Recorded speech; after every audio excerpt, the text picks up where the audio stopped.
Let's continue our conversation on planning. Today, we're talking about the golden rules for planning success. I'm Angelika, I'm a leadership coach, and I've been a project leader for 15 years. So I have extensive experience on project planning, on planning in general, and in successful planning, and in pitfalls of planning. So you've come to the right spot. I've got 5 golden rules for planning success for you. And let's start with number 1, which is transparency. When you plan for something, put everything on the table.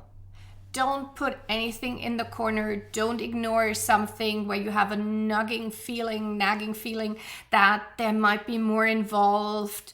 Have a look now. You'd rather want to find out that you're overlooking something and that there's vastly more effort, time, or money involved in order to get something done now in the planning stage than trying to ignore this bad feeling or this question mark. No, let's not go there.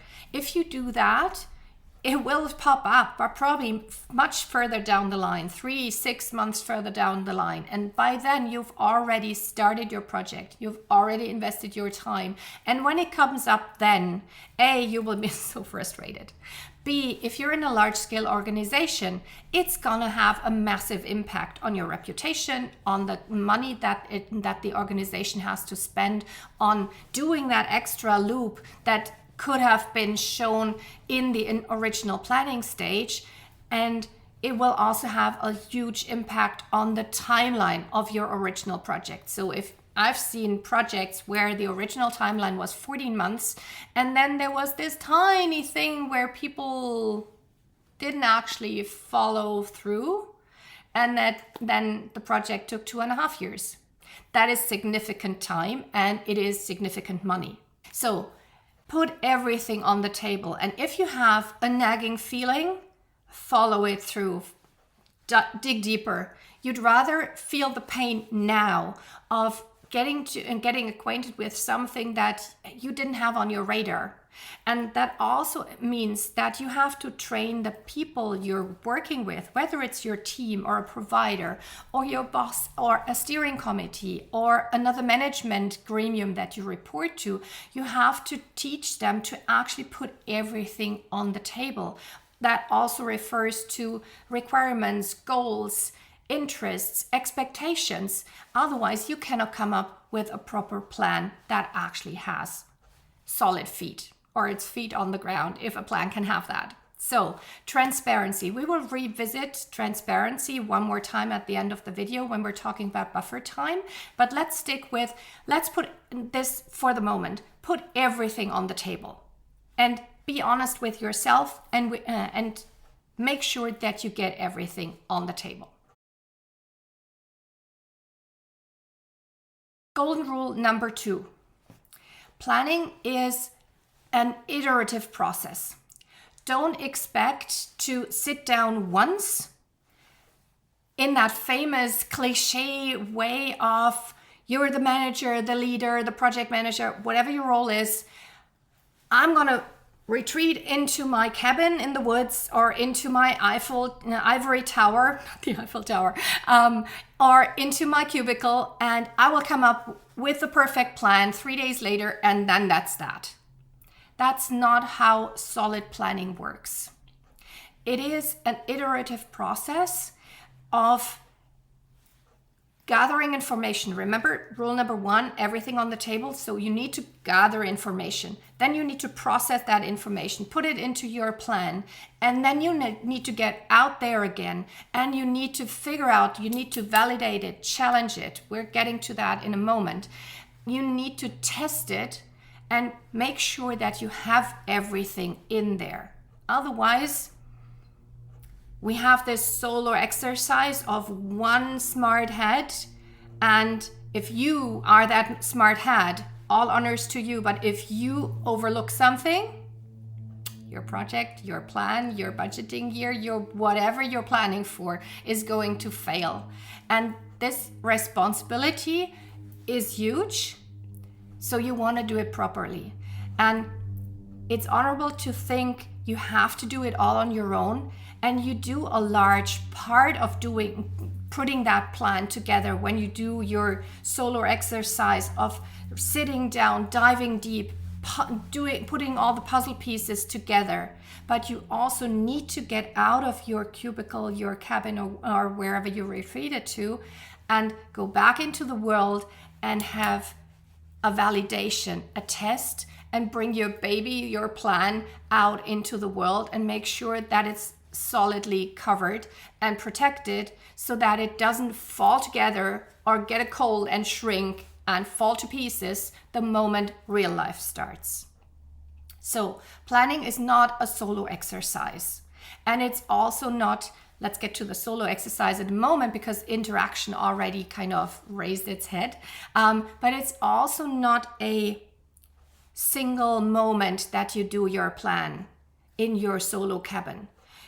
You gather information, you do your solo exercise, you have the first version of your plan, then you go out and then you talk to people, you verify, you validate, you check, you get more information, different information, more details, less details, new information, you go back and then you adjust your plan. That is the first part of iterative planning. And you should also not expect that your plan, once it is made, that it rests inside your cupboard and then it stays there. A plan is a living document, and that's not to say, oh, it can change at any moment. Of course, life can make changes necessary, but you're facing a living document, and let's talk about the iterations during the initial setup of your plan. That's what we were talking about earlier. Gather information, do your solo exercise of putting the plan together, and then go back out, talk to people, validate, verify. You will most likely, during your planning exercise, you will come up with additional questions like, oh, I didn't catch that detail. Oh, can we actually do that? Then we could parallel two tasks. Oh, what's the capacity on that provider team again? Did I get that right? I can't read my notes anymore. It's all happening. So take your experience, take your questions, go back out, gather new information, get new insights, go back and adjust, update, enrich your plan. Even if that is the final plan and you start executing that with your team, that is still not the end of your planning iterations, because with every new major information, with every new major capacity impact, like a provider change, someone critical falling sick, someone who's got a key crucial skill not being available at the scheduled time because there was a delay at the airport, there was a delay with other departments needing their capacity, and now they have to be served first. All of these scenarios can happen. With every new such major impact, you need to update your plan. So a plan is a living document. But coming back to the golden rules of planning, we've got two by now. We've got transparency, everything on the table, and it's an iterative process, even in the initial setup. Golden rule number 3, treat it as an interactive exercise. Planning is not you sitting alone and just being in your brain, brooding over paper and Excel files and documentations. There is that stage, and it is part of putting together the plan.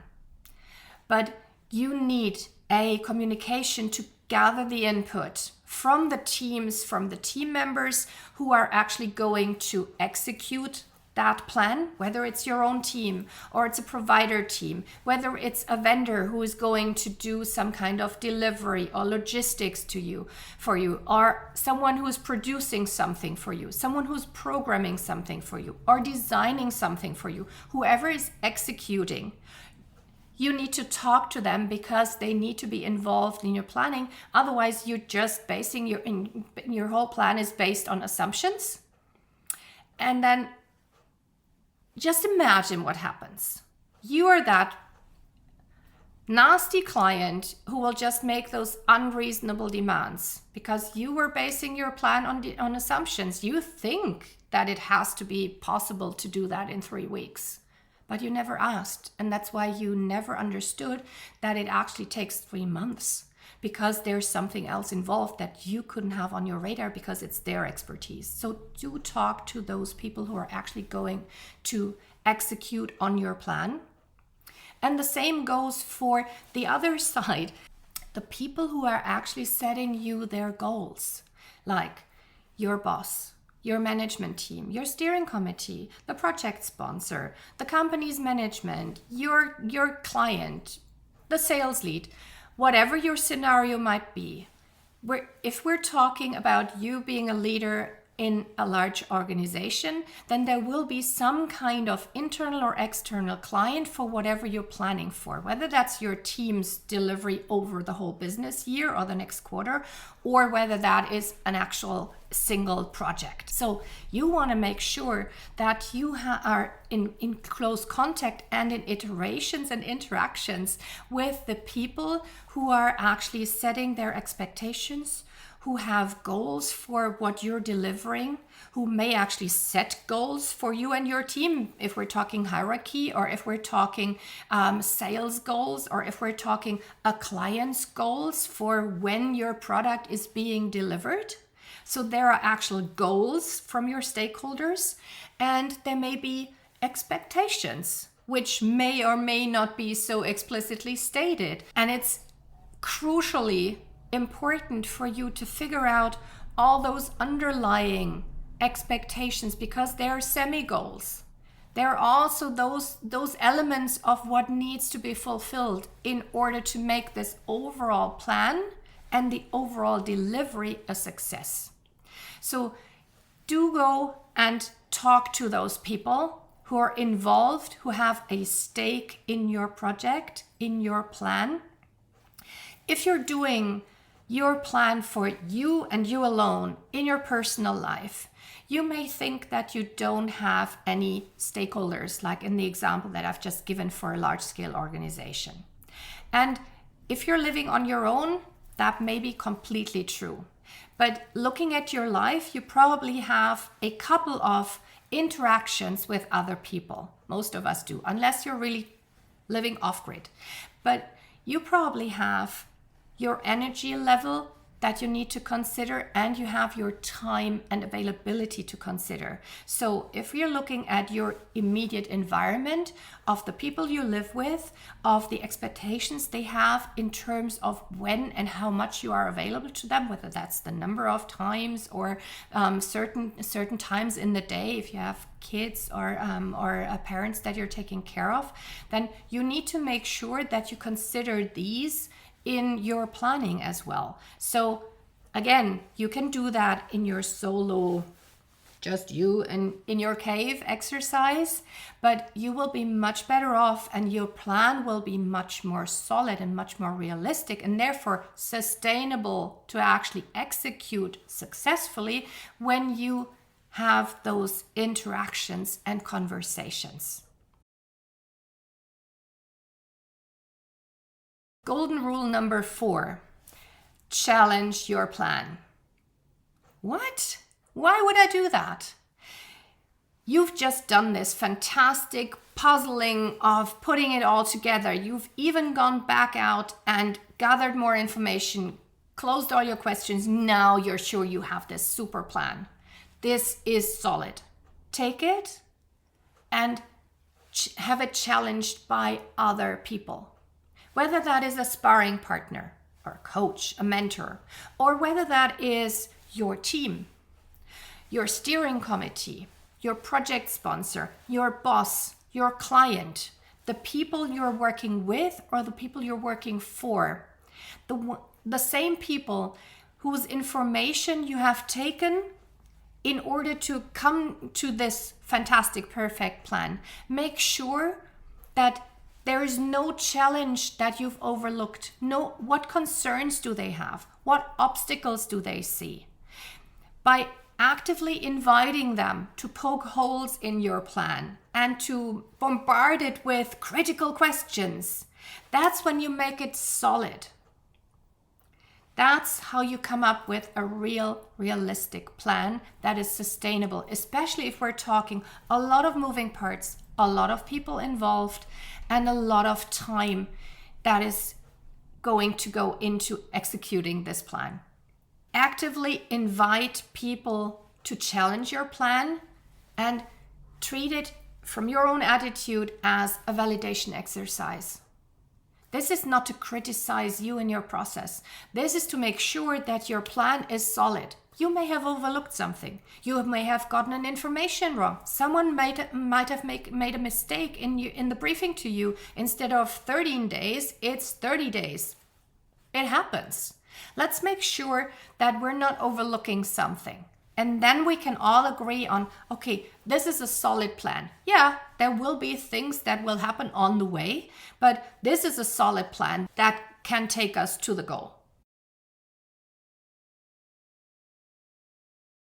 Golden rule number 4, expect delays. Not in your planning process, even though that of course can also happen, but when you do your plan, expect delays in the course of the execution. Critical tasks or critical points for delays are typically handovers between one person and the next, or one team and the next. Like the design needs to be done by a certain day because that will then have to be handed over to the delivery team, the programmers, the designers, whatever your project is or what you're planning for, what your deliverable is. Critical milestones or handovers are classic situations where you want to make sure that no delays are happening, but you need to expect them. So how to handle that? Obviously, you need to build in some kind of advance notice and a certain kind of buffer in order to make sure that you hit your milestone. Now we're going to talk about buffer in the bonus rule in the extra one that is coming right afterwards when we're talking about transparency one more time. But let's talk about this now. How can I hit a milestone and make sure that it's being hit? Say it's on the 15th of September, and I need to make sure that this handover is actually happening on the 15th of September. When I actually need to make sure, when I need to expect delays as well. So what you want to do is, instead of giving the team, the provider, whoever needs to have their hands in the things that need to be delivered and handed over and be done by that 15th of September. You don't want to give them a deadline of the 15th of September. You also don't want to give them a deadline that is the 12th of September. You want to make sure that you give them at least a week's deadline before, because by then you can make sure that you know, okay, you can chase them, remind them of their deadline, which is the 15th, that's the 7th or the 8th of September. That is the actual official deadline when people have to hand it in. And then we always have a bit of leeway in between. We can still chase someone who fell sick, or we can chase someone who just forgot the deadline or needs to do the finishing touches, and we're still in time if they hand it in by the 10th. We're still in time if they hand it in by the 12th, because we need to make sure that we can hand over on the 15th to that next team. So this is what I mean by expect delays. Of course, delays will happen. People fall sick. The sequence of events in a next door department isn't actually the sequence that we need. We fall out of the queue. We're no longer their top priority. Or there are scenarios that will definitely make us delayed in our project. But the smart way to plan for this is not to say, all right, we plan it all tight and make sure by managing extensively and aggressively and holding people under like a hot fire and making sure that they deliver and nobody dares to misperform. and we give them a deadline of the 15th because that is the official deadline when we need to hand over. No. And you also don't need to not share it with them. You can tell them the 15th is the final day when we need to hand over in order to make the next phase. You can talk about that 15th of September. But you also tell them your own deadline internally is at least a week beforehand. Depending on what we're talking, it might even be a month before that. Consider sign-offs, approvals, double checks, verifications, peer reviews, whatever. You need to make room and space for that. And that means that your internal timeline is a different one. But again, we're not talking about lying to people. We're also not talking about making your kind of cutting it very fine and just communicating this one deadline, and if that is failed, then tough luck. We just didn't make it. And bad people, and then we're going to complain about them. Not good management, and not good planning either.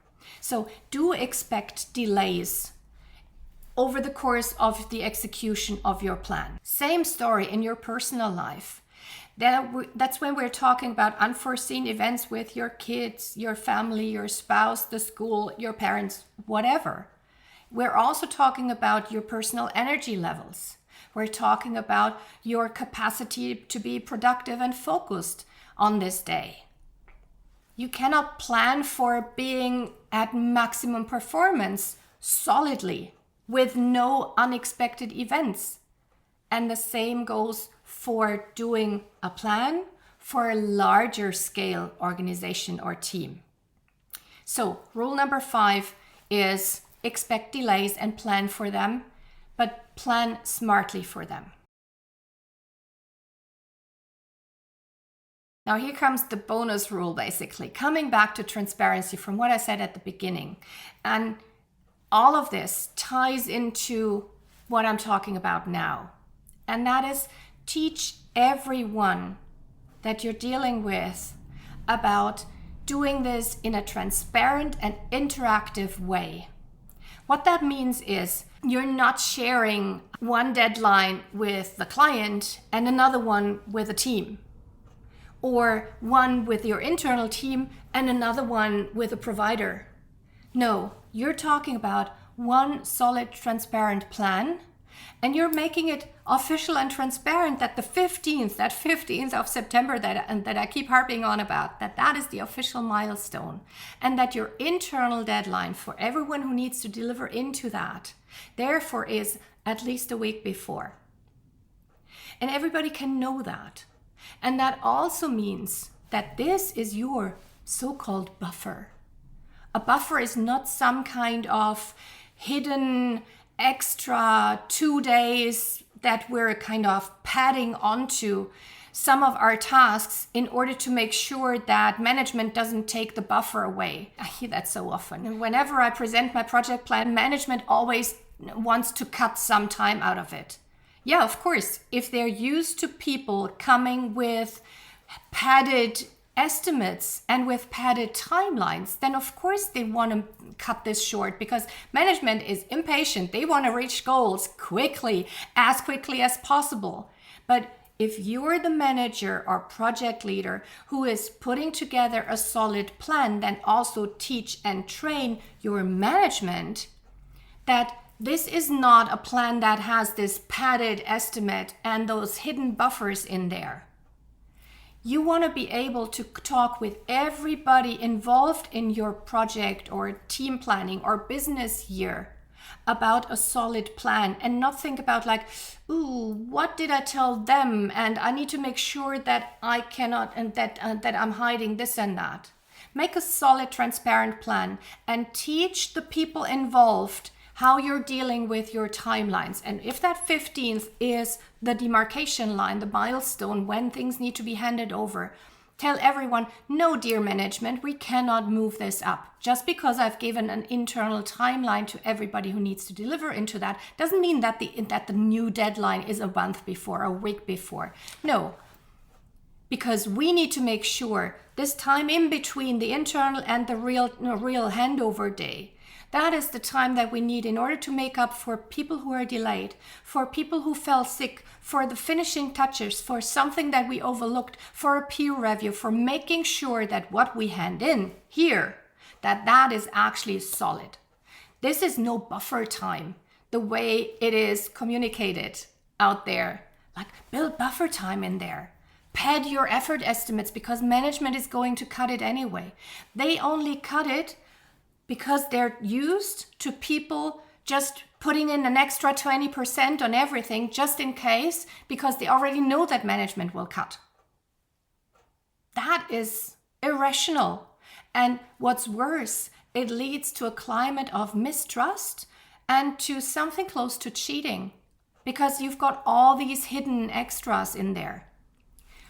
Most of the solid senior managers who are actually project sponsors or who are asking you to deliver something with your team, whether it's a project or your typical department operational deliverable, they want to make sure that what you commit to as, yeah, we can deliver this on that day or within that quarter, that is solid, so that they can rely on that. And that's why they ask those questions. Train and teach everyone you're dealing with that you're one of those people who has the guts to show a transparent plan to everybody involved.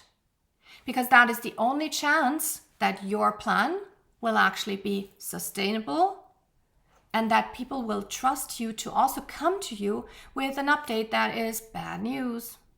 Whether it's from management above or whether it's your provider who says, we forgot something, or we've got someone who's leaving the company and now we've lost our critical expert in such and such skill. We have an issue. Unless you go ahead and be that transparent role model, and if you have the guts to teach everybody that you're not working like that with hidden buffers and hidden padding, do it officially. Tell them where the buffer is, because management wants to make sure that you have done a solid plan and that they are used to things getting delayed. So they want to make sure whether your effort estimates are also conservative enough to hold up under pressure. In order to do that, you don't need those hidden buffers and you don't need to cheat in any direction. So these are my 5 golden rules for planning success. Let me know which one you like best and what you take away from this video. Happy planning and see you next time. Bye.